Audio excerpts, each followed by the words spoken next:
Hey everyone, Luke here at the eDrum Workshop, hope you're having a great day. How many of you eDrummers also play acoustic drums? I certainly do. There's some aspects of both eDrums and eDrums that I love, and other bits that kinda make me wish one could be a little more like the other. The last video I put out the other day was about why you might prefer to stick with your acoustic drums for shows rather than your eDrums. Go check it out if you've missed it. It sparked a lot of conversation, which has been awesome. So thanks to everyone for chatting with me, and to the new subscribers, hello! Something I thought about a lot while making that video was exactly what I just mentioned. The way that a lot of us eDrummers are constantly trying to make our electronics feel and play as close to acoustic drums as possible. And I think this ties into why many people prefer acoustic drums for gigs. The feel. One of the best things I've done for playability on my E-kit, for example, was replicating the head sizes of my acoustic setup. I feel much more at home behind my eDrums when I feel like I've got as much surface area to play on as I'm used to with acoustics. There's just something satisfying about those sizes. And I see this a lot across the eDrum community. DIY acoustic to electronic conversions are rife. Manufacturers are increasing the head sizes on their stock kits, like Roland's digital snare being 14 inches, the Elise's Strike are all close to acoustic sizes, the Pearl eMerge, they're all coming out with bigger pads, and many companies are even bringing out kits that wholly mirror acoustic kits like the ATV eDrums, or more custom companies like Jabeki, Diamond Drums, Muzio. But there's some people who prefer to keep eDrums separate in those areas too. I've chatted to a few people in the community who are really into keeping that compact footprint, smaller pads, lightweight kits that stand on their own aesthetically and are clearly their own defined product, separate from an attempt at acoustic emulation. So this got me thinking a lot about the reverse aspect of what I talked about at the beginning here. Are there any ways in which playing eDrums has influenced my choices with my acoustic kit? Have I started to tend towards different products because of things that my eDrums can do that I wasn't getting out of my acoustic kit? And the answer is yes. Totally. So I thought it'd be fun to do this quick little off-the-cuff video talking about this aspect, breaking down my main acoustic setup and pointing out the areas that I feel that my eDrum sensibilities have inspired or informed my view on what I want out of my acoustic kit. I'm going to jump straight into the biggest aspect that some of you will have clocked straight away, and that's my hi-hat positioning. This is the major eDrum convenience that's changed things up considerably for me on my kit. So one thing that I noticed when playing my kit is that because I used the FD8 pedal for my hi-hat for such a long time, I ended up slowly creeping the hi-hat pad over to the right for comfort. I just kind of found it easier playing the hi-hat in the sort of 11 o'clock position to my snare rather than all the way over to the left. I actually played with it in the 12 o'clock position for quite a while, but it made it really difficult to transition back to a normal hi-hat stand in situations where I needed to do so. So I compromised back at about 11 o'clock. You've got to go there to come back, I suppose. So I loved this freedom of not needing to cross my hands over and got really used to it on my practice kit. After doing some digging, I managed to track down a great remote hi-hat stand that doesn't lag like a lot of the other cable hats do. The Remote Speedy Hat. Now, living in England, I had to import this from the USA, which was obviously pretty costly overall, but for me it was worth it as now I can replicate my electronic layout with my acoustic kit. The reason that this is the main point for me is that it's quite a fundamental part of the general playing experience, and it affects everything from simple grooves to how you interact with the rest of your drum kit. I had what I felt was a huge advantage on my eDrums for my ability to express myself on my instrument with comfort and ease, but I somehow lost this going back to my acoustics with a standard hi-hat stand. Of course, I could still play, but that small difference had a huge impact on what became my drumming voice. And it's kind of weird, I guess, because most people would suggest that acoustics are more capable of being expressive than electronics, but I think that comfort in your playing zone, as it were, shouldn't be overlooked. A large portion of your ability to feel free and connect with your instrument comes from that. Unfortunately, the Remote Speedy Hat was discontinued, so I'm hoping that I've got enough spare parts to fix any issues that might come up in the future, as I don't want to give that up. Though I have been working on this weird amalgam of a double kick pedal and a hi-hat stand as a backup option, and one to use with my E-kit to have a movable hi-hat pad, so hopefully I'm covered there. Going round the kit now, that tasty looking snare drum behind me on the last video is a 3x7 pork pie rosewood and zebrawood over maple snare.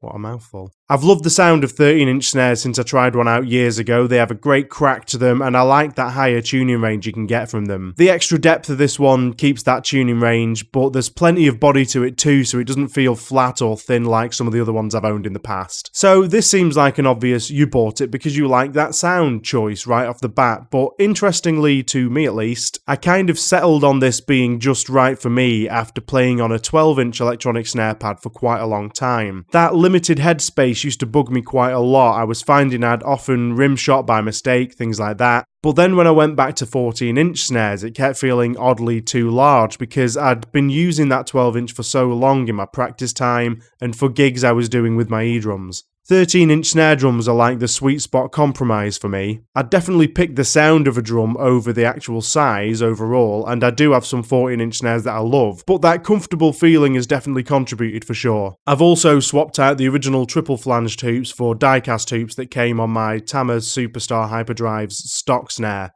which was also 13-inch, but swapping those was purely for sound reasons. So that's the kit I use live with Sonic Boom 6. It's a pretty solid mid-ish range kit, and I really like the beefy 22x20 kick drum combined with the shallow toms. Ever since I started playing electronic kits, that flexibility that comes with positioning small pads is something that I struggled with when going back to my acoustic set. Getting the toms positioned at a height I liked but still over the kick drum was always a compromise one way or another. So those shallow toms are another kind of carryover from that idea. Again, I like the sound of them and I get what I need out of them. I wouldn't favour the depth over that entirely, but it's a benefit that I wanted to keep if I could. Moving on to the cymbals, I'm actually an A-media artist. I joined with them last year and I think their cymbals are absolutely brilliant. They're genuine handmade Turkish cymbals, the quality is top notch and the prices are very reasonable for what you get. I chose the cymbals that I use after an extensive test against loads of other lovely A-media cymbals, but these ones in particular spoke to me because they're very versatile. And once again, that flexibility that I've become accustomed to on my eDrums sort of made me look into how I can get the most uses out of a limited cymbal selection. The ability to change your cymbals out on a per song basis if you want to on your eDrums is such a flexible thing that I really carried that mindset over to make all of the cymbals I use on my acoustic kit multi-purpose too. I use the Dervish series 13-inch hats as I like the crisp sort of higher tone of smaller hats, but they're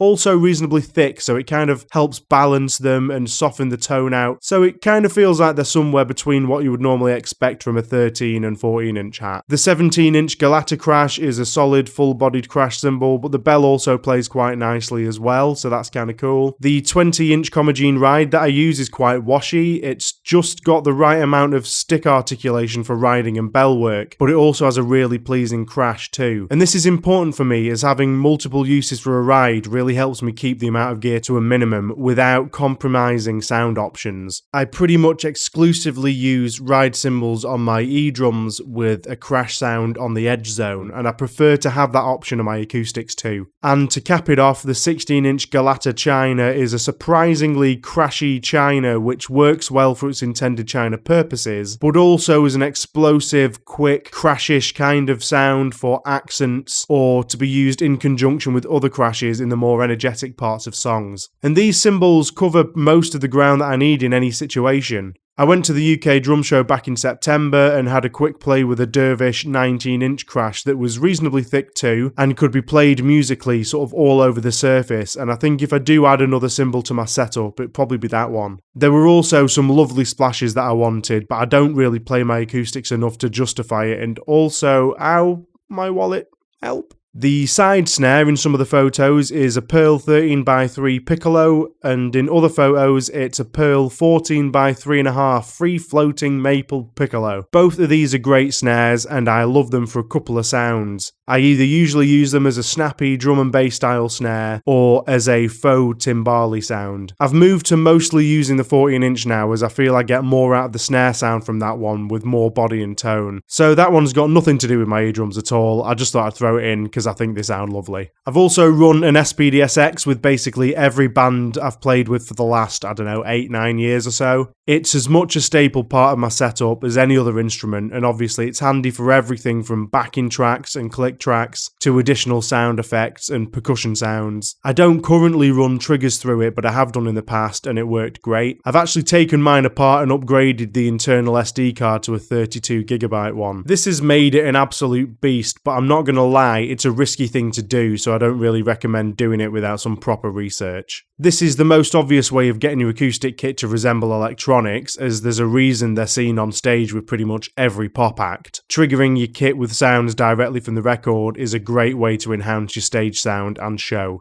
And I think that covers it really. Pretty much every important choice I've made for my main setup in recent years has been with this desire for flexibility in mind. And that mindset is definitely one I've picked up from being in the eDrum world for quite some time now. It isn't just a one-way street. We don't have to only pine for our eDrums to feel like acoustic drums. Sometimes eDrums get it right and you want that to translate back to the acoustic world too. So have any of your choices ever been affected by your eDrum experience? Let me know down in the comments. I've really been enjoying the conversations that are opening up after the videos go out. I love both acoustic and electronic drums, so it's never going to be a case of one being better than the other. I'm actually not interested in that argument, despite the last couple of videos that I've put out. But I do love seeing how they can interact with and inform each other. And also keep any other feedback coming, it's all appreciated. After doing my Elisa Strike SE video sort of off the cuff as a quick voiceover style video, and seeing that people still enjoyed it, I thought I'd stick with this format for smaller videos in between the main ones, so let me know if this works well for you or not too. Thanks again for watching, pop a like on the video if you enjoyed it, subscribe if you want more, all that jazz. This isn't your first day on YouTube, you know what to do,